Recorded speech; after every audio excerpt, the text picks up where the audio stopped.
All right, welcome. Today's section is 4.4, which is the applications to exponential functions. And the good news is we've already done a bunch of them. So today's video will be relatively short and sweet. Just want to start with a little warm up to get you thinking about exponents. So actually pause the video and see how you do with this. So 5 to the h times 5 to the k, all raised to the 4th power. So take a minute to see what you get.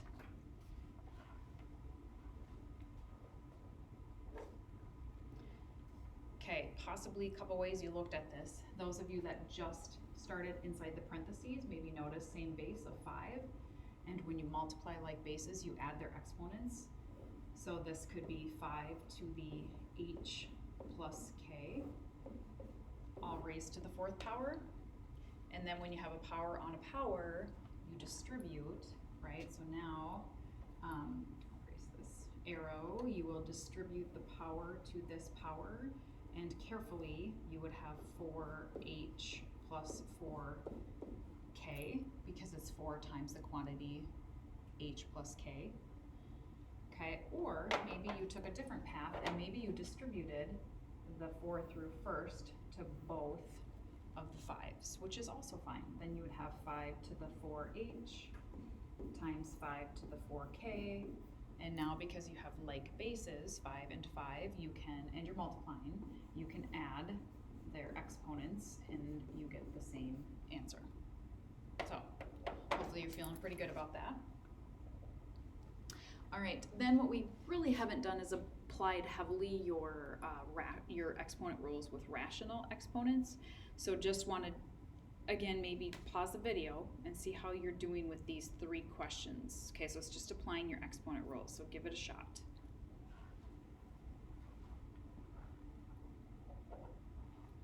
Okay, so first one, you have a power on a power, and so you would multiply. And so when you multiply fractions, you multiply straight across. You can also cross reduce first if you would like, or if you just multiply straight across, you get 6 over 12, but we would expect you to reduce that, of course, to 1/2. Okay, second one, you're taking a x times an x, so same base multiplied means you add the exponents, and so now you have different rules. You're multiplying fractions in the first one, you're adding fractions in the second one, which requires a common denominator. So if my denominators are 3 and 4, common denominator would be 12. So if I put both of those over 12, so 3 times 4 is 12, so 2 times 4 is 8. 4 times 3 is 12, so 3 times 3 is 9, so that would give me my common denominators there. And then I can add 8 plus 9/12 would be 17/12.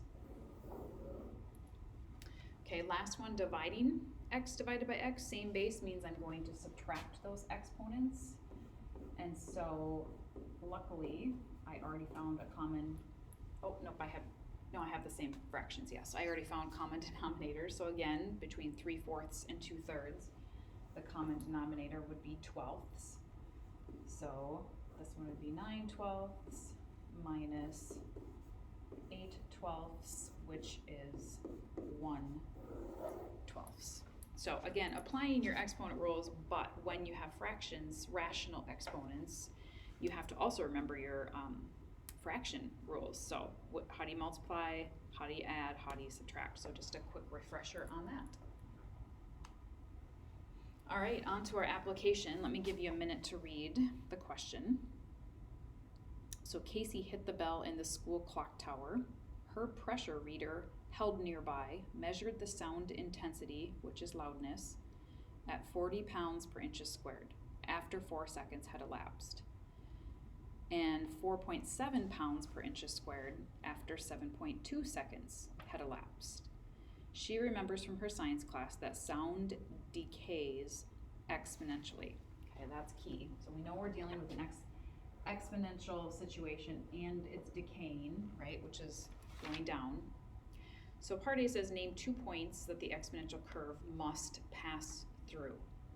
Well, if you think about it, she has the sound intensity and time for 2 different times that she collected data on, and probably makes sense, but your time is your independent variable. So the sound of the bell is going to depend on how much time has elapsed. So my 2 points would be, the first point was 4 seconds, and that had a sound intensity of 40. My second time was 7.2 seconds, and that had a sound intensity of 4.7. Okay, so take a second and make sure you can wrap your head around those, how the numbers go together there.